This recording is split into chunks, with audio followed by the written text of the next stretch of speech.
4장 책자에 보면 45쪽에 있습니다. 문재인 정권의 언론 장악과 표현의 자유 탄압에 대해서 우리 자유통일 변호사님 발표해 주시는 최기환 변호사님 편찬. 예, 안녕하십니까. 문재인 정권 들어서고 난 다음에 정말 2년 몇 개월밖에 안 지났다고 하는데 10년 지난 것 같습니다. 피부가 아주 그걸 하고 또 3년 동안 어떻게 버티나 싶네요. 지금 문재인 정권의 특징은 자기들이 이른바 촛불혁명이라는 걸 했다. 그래서 적폐청산이라는 걸 내걸고 기존 질서를 해체하는데 지금 주력하고 있습니다. 그러다 보니까 지금 우리 쭉 발표하신 말대로 기존의 헌법 질서하고 충돌되는 일이 많이 생겼죠. 특히 언론이 지금 보면은 뭐 거의 문개천가를 부르고 있는데 보면서 언론 자유에 많이 우리가 우익 진영의 시민들이나 정치인들 볼 때에는 언론 자유가 굉장히 제한되고 핍박받고 있다 이렇게 저희는 피부로 느끼고 있습니다. 그런데 이제 그런 이야기를 하면 항상 나오는 게 국경 없는 기자회에서 발표한 뭐 언론 자유지수라고 하는 게 있는데 그게 박근혜 때는 추락했다가 지금은 상당히 올라왔다. 뭐 문재인 정부 첫 해는 63위, 지금 2018년에 43위 급상승했기 때문에 박근혜 정권 때보다 훨씬 언론의 자유가 좋다. 이렇게 지금 좌익들은 항상 반박을 해오고 있습니다. 근데 이제 거기에 대해 좀 말씀을 드리면, 그 수치만 보면 그런 것 같아요. 그죠? 근데 기본적으로 문제가 뭐냐면 이 정권은 민노총이 탄생시킨 정권이고 민노총의 핵심 아주 중요한 전략적인 자산이 전국 언론 노조입니다. 전국 언론 노조는 대한민국 방송사와 신문사 웬만한 데는 다 지부 노조를 두고 있습니다. 걔네들은 이제 본부 노조라고 표현을 하는데 전국 언론 노조 산하 지부 노조를 두고 있습니다. 그리고 이 정권 들어서 지금 KBS, MBC, 그 다음에 YTN, 뭐 연합뉴스 다 노조 쪽에서 지명한 노조가 추천한 사람이 다 사장으로 들어와 있고 노조가 사실상 경영권을 행사를 합니다. 보도본부장, 편집부장인데 강력한 영향력을 행사를 하고 있습니다. 노조 사장 심사 이런 걸 이제 한 사람들 이야기를 들어보면 뭐 노조 쪽에서 민담한 사람들이 MBC, KBS 다 그런 사람들이 다 사장이 됐고 그렇게 돼 있죠. 그래서 지금은 옛날에 권경유착 이렇게 이야기했는데 지금 권한유착의 단계를 넘어서서 언론과 언론이 하나의 몸통으로 권한 일체가 되어 있기 때문에 사실상 지금은 정권에서 언론에 대해서 개입하고 간섭하고 규제하고 할 이유가 없는 거죠. 제도권 언론과 이게 주요 방송 체제는 다 민노총 산하 전국 언론 노조를 통해 가지고 장악을 하고 있기 때문에 그 사람들이 정권 입장에서 봐가지고는 규제를 들어갈 이유도 없고 스스로 그 언론 노조를 통한 방송사에서 다 알아서 하니까 가만 놔두고 있어도 잘 되는 거죠. 그러니까 지금 저희가 이제 사례를 찾기가 막상 느끼기에는 언론 자유가 많이 침해했다고 생각하는데 막상 이제 언론인과 정부가 충돌한 사례를 찾아보려고 하면 그렇게 흔하게 나오진 않아요. 그런 문제, 그래서 국경 없는 기사에서 언론 자유를 얘기할 때에는 우리가 언론의 자유를 얘기할 때는 언론기관이 정부를 비판했을 때 정부로 권력으로부터의 어떤 간섭과 탄압을 받지 않을 때 언론 자유를 따지는 게 의미가 있는데 이 상황은 언론과 권력이 하나의 몸통이 됐기 때문에 그거를 적용하기에 굉장히 부적합한 상황이다.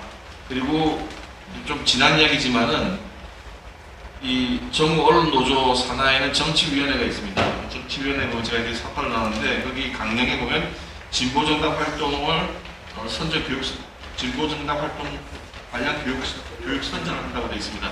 이게 그전에는 좀 더 색깔이 진하게 진보정당의 집권을 돕는다는 식으로 되어 있었는데 비판이 있고 난 다음에 좀 수정된 것 같은데 어쨌든 노조 산하의 정치위원회가 있고 그 정치위원회는 진보정당의 정책을 선전 활동을 하겠다는 걸 명시를 하고 있거든요. 근데 이런 강령을 가진 노조가 공영방송에 이제 사장 지명권 비슷한 것도 다 장악을 하고 있고 경영권도 다 장악을 하고 있는 거죠.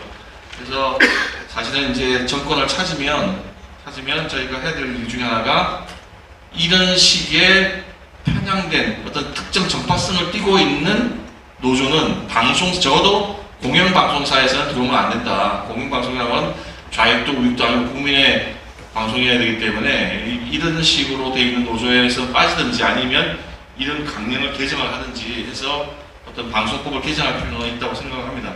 지금 이 문재인 정권 들어서 방송 장악 과정 상에서 상당한 어떤 무리수가 따랐는데, 이게 KBS, MBC의 이사들의 임기는 KBS 이사와 MBC는 이제 방송문화진흥회라는 데서 대주주가 이제 MBC 경쟁을 임명하는데, KBS 이사와 방송문화진흥회 이사의 임기가 원래는 2018년 7월과 2018년 8월에 끝나게 돼 있었습니다. MBC, 방문진은 7월, KBS는 8월. 근데 정권은 2017년 5월에 들어섰으니까 1년 2개월에 갭이 생겼죠. 그래서 그 이사진들을 쫓아내기 위해서 뒤에서 이렇게 공작해진 프로젝트가 진행된 것 같습니다. 그때 이제 조선일보 비롯한 언론에서도 보도가 되는데, 민주당의 워크숍에서 그 이사들을 내쫓기 위한 어떤 프로젝트를 논의를 했죠. 논의를 하기 위해서 거기 보면은 방송사 구성원 중심으로 그러니까 방송사 직원들 중심으로 퇴진운동을 전개하고, 그 다음에 시민단체를 동원해서 압박을 한다. 그런 이 프로젝트를 따라서 KBS 이사나 MBC 방문진 이사들의 중에는 교수님들이 있는데, 그 교수의 강의실 앞, 학교, 집 이런 데 찾아가지고 무지하게 괴롭혔습니다. 그리고 심지어는 KBS 김경민 이사 같은 경우에는 제자가 비정규직으로 몇 년간 고생을 해서 정규직 자리를 겨우 따가지고 회사에 있는데, 그 회사를 쳐들어가가지고 복도에서 몇 시간 점검하면서 니네 교수님 비리 없냐는 식으로 하고, 얘는 갑자기 방송사 직원이 와가지고 이렇게 괴롭히니까 그렇다고 은사님이 자기를 돌봐줬는데 그 은사님은 배신한 말 하느라고 강한 황당한 일을 당하기도 하고, 학교 경영진에도 압박을 넣고, 결국 견디다 못한 김경민 이사 사퇴하고, 그 다음에 KBS에서 이인영 이사님도 사퇴하시고, 강규현 교수는 끝까지 버텼더니 이제 해임을 시켜버렸죠. 그때 그 해임시키는 과정에서 2018년 상반기에 감사원의 KBS 감사가 있었음에도 불구하고 딱 찍어서 이제 법인카드 조사를 들어왔는데, KBS 이사는 사회 이사이기 때문에 직원들에 관한 어떤 규정이 적용이 안 되고 규정에 미비가 있었어요. 규정에 미비가 있었는데 그거를 뒤져서 이제 커피나 식사할 때 누구하고 마셨는지 다 적어내라. 안 적어내고 있으면 그건 전부 다 이제 사적 유용이다. 배임으로 걸겠다. 이런 식으로 해서 강경기사 그거를 걸켜먹으라고 버티니까 이제 그냥 나머지 또 어떤 시비 거는 사람의 폭행 이런 것까지 물리로 엮어가지고 해임을 시켜버리고, 지금은 이제 강 교수는 지쳐서 그 노조하고 화해하고 이제 드랍을 하려고 했더니 노조에서 요구하는 게 해임 처분 행정소송을 걸어놨는데, 해임 처분 취소소송을 걸어놨는데 그거를 소취하라고 요구를 하는 거예요. 그게 이제 부당한 해임으로 만약에 해임 처분이 취소가 되면 대통령이 방송 장악하기 위해서 위협한 인사권 행사했다는 어떤 그게 될 것 같으니까 노조 쪽에서 요구하는 거는 소송 취하를 해라. 그렇게 나오고 있고, MBC 방문진 쪽에 유희선 이사하고 김원배 이사를 쫓아낼 때에도 두 분 다 이제 교수님 출신인데, 이분들도 이제 대학을 흔들고 찾아가서 괴롭히고 해서 결국은 그렇게 쫓아냈습니다. 근데 이제 이게 묘하게도 민주당 워크숍에서 나왔던 문헌하고 퇴진시키는 어떤 프로젝트가 쭉 진행되는 내용이 거의 일치가 합니다. 지금은 저희가 권력을 쥐고 있지 못하니까 수사권이 없어서 이게 과연 물밑 교류가 없었는지 의사소통이 없었는지 저희가 알 수가 없지만, 만약에 이제 그런 증거가 있다면은 이건 상당한 문제가 될 수 있겠죠. 특검원 같은 걸 하면은 이런 일이 밝혀질 수 있다고 생각합니다. 그 다음에 이 정권 안에서 또 이제 하나의 사례가 나온 거는 방국 기자단을 구성했는데, 그때 조선일보에는 탈북자 출신 기자가 있습니다. 그 기자 풀단에 대해서 정부가 어느 방송사의 기자는 얘는 되고 얘는 안 되고 해서 그 기자를 쫓아내버렸죠. 그것에 대해서는 외국 언론도 언론 자유 탄압이라고 그렇게 지적을 한 바가 있습니다.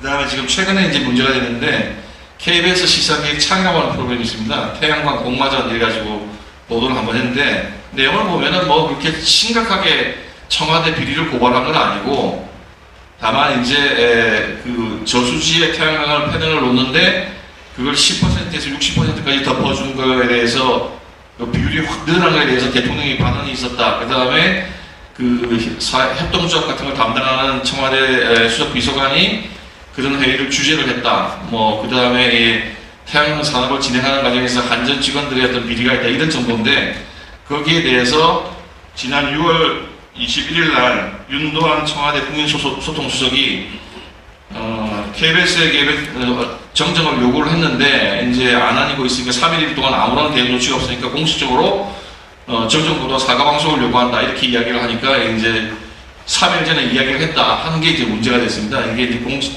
그럼 도대체 방송사 누구한테 이야기를 해서 그런 터무니없는 요구를 했냐 이렇게 나오면서 방송사의 편성권에 대해서 침해한 걸로 이제 문제가 벌어졌습니다. 방송법에 보면 편성권은 어느 누구 간섭해서는 안 되고 그걸 간섭할 때는 이제 형사처벌하기도 규정이 되어 있는데 뭐 편성권의 주체가 직원이냐 사장이냐 편성 이사라는 그런 복잡한 법률적인 논쟁이니까 제외하고 어쨌든 청와대라고 하는 또는 뭐 국민소통 수석이라고 하는 사람은 KBS 외부인이기 때문에 방송 흐름의 편성에 대해서 이제 이야기하면 방송법 위반입니다. 이게 실질적으로 이제 문제가 됐던 게 언제냐면은 그 박근혜 정부 때 한번 문제가 돼 세월호 방송과 관련해가지고 한번 문제가 됐습니다. 이정현 홍보수석이 그때 전화를 걸어서 KBS 보도국장한테 전화를 걸어서 김시건 보도국장한테 전화를 걸어서 좀 너무 억울하다. 이게 너무 과하게 지금 과장되게 사태를 지금 보도하고 있으니까 좀 이렇게 좀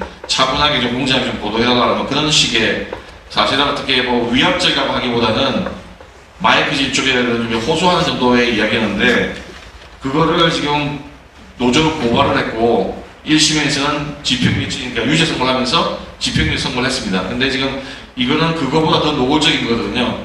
더 노골적으로 대놓고 그냥 그 프로그램 틀렸으니까 정정하고 사과방송까지 요구를 하는 사과방송은 지금 사과방송이나 사과보도는 이미 위헌 결정을 나가지고 그냥 지금 우리나라 정부의 이 법제도에서 없는 건데 그 청와대 수석이 그것까지 요구를 했어요. 제가 이걸 보면서 이제 생각나는 거는 옛날 이승만 정부 때 백주 대낮에 테러는 테러가 아니라고 하는 아주 명언이 있었는데 백주 대낮에 청와대 비서관 수석이 나와서 방송사 프로그램에 대해서 정정 보도하고 사과하라고 그렇게 요구하는 걸 보고 이거는 뭐 명백한 방송법 위반이죠. 명백한 방송법 위반인데 지금까지 이제 대표적으로 나왔던 어떤 하나의 언론자의 침해 사례라고 볼 수 있습니다. 그전에는 아까 말씀드렸지만 방송사의 노조하고 권력하고 한 몸이기 때문에 이런 일이 없다가 이제 드디어 너무나 많은 비리라든지 국정의 문란함이 나오니까 방송에서 일부 다루면서 이런 게 나오고 있습니다.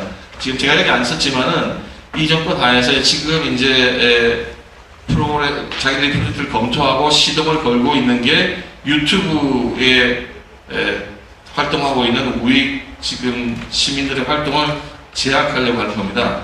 유튜브 활동을 활발하게 하고 있는 우익 진영의 시민들을 보면은 이제 그게 아주 견디다 못해서 했지만 인기를 끌다 보니까 이게 수익 창출이 돼요.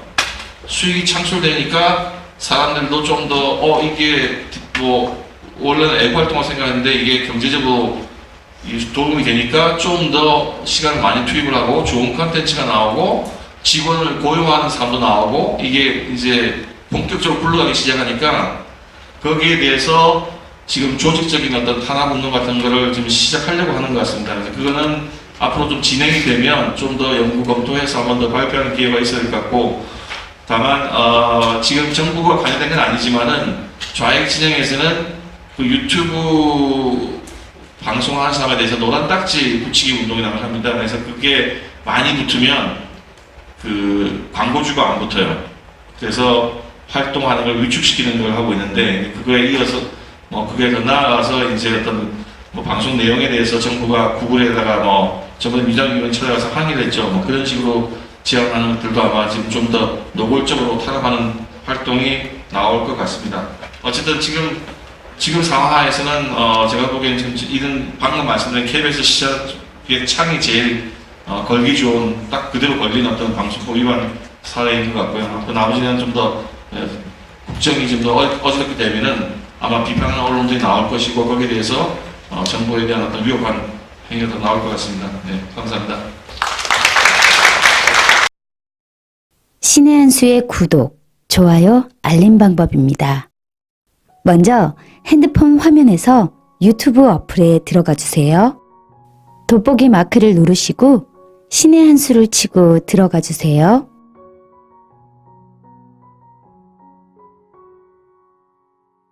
보실 영상을 눌러주세요. 아래의 구독 버튼을 눌러주세요. 그럼 종 모양이 나옵니다. 그 종 모양을 눌러주시면 신의 한 수의 새로운 영상들이 알림이 울립니다. 그리고 엄지척 좋아요 버튼을 눌러주세요. 여러분의 구독, 좋아요 버튼은 신의 한 수에 큰 힘이 됩니다. 댓글로 여러분의 많은 의견도 듣고 있습니다. 응원의 댓글도 부탁드립니다.